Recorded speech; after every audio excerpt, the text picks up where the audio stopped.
Panglima TNI Jenderal Agus Subianto melakukan rotasi dan mutasi besar-besaran di tubuh TNI.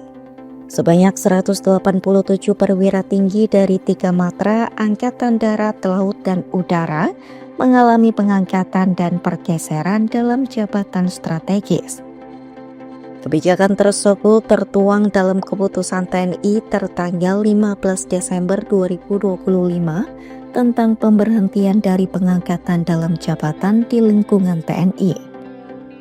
Dari 187 pati yang dirotasi dan dimutasi, terbanyak berasal dari TNI Angkatan Darat yakni mencapai 109. Sementara dari TNI Angkatan Laut sebanyak 39 dan Angkatan Udara berjumlah 42. Langkah ini disebut menjadi bagian dari penyegaran organisasi sekaligus regenerasi kepemimpinan TNI dalam menghadapi tantangan pertahanan yang kian kompleks. Di jajaran TNI Angkatan Darat, sejumlah pos penting mengalami pergantian.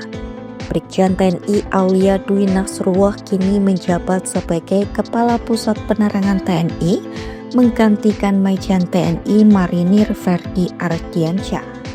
Sementara itu, Brigjen TNI Muhammad Masrukin yang sebelumnya menjabat sebagai Wakil Komandan Pusat Penerangan TNI Angkatan Darat dipercaya mengemban tugas baru sebagai Komandan Pusat Penerangan TNI Angkatan Darat, menggantikan Majen TNI Zainuddin. Jabatan Panglima Divisi Infanteri 2 Kostrat kini diemban Majen TNI Permadi Saiful Sulun, menggantikan Majen TNI Susilo yang bergeser menjadi Perwira Staf Ahli Angkatan 3 Kepala Staf Angkatan Darat bidang manajemen sistem pertahanan negara. Rotasi juga menyentuh lingkungan TNI Angkatan Laut. Laksma TNI Sumarji Bimo Aji ditunjuk sebagai Komandan Komando Daerah Angkatan Laut 13.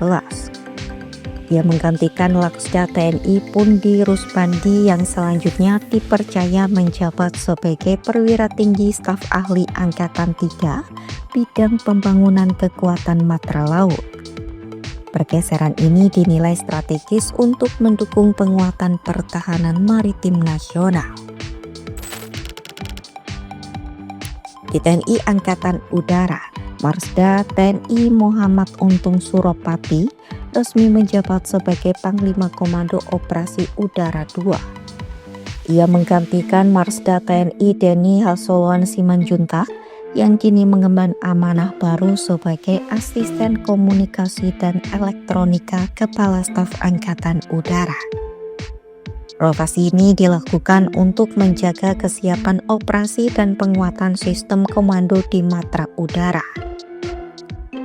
Kepala Pusat Penerangan TNI Majen TNI Marinir Ferdi Ardiansyah dalam keterangannya menegaskan, rotasi dan mutasi jabatan merupakan bagian dari sistem pembinaan personel TNI.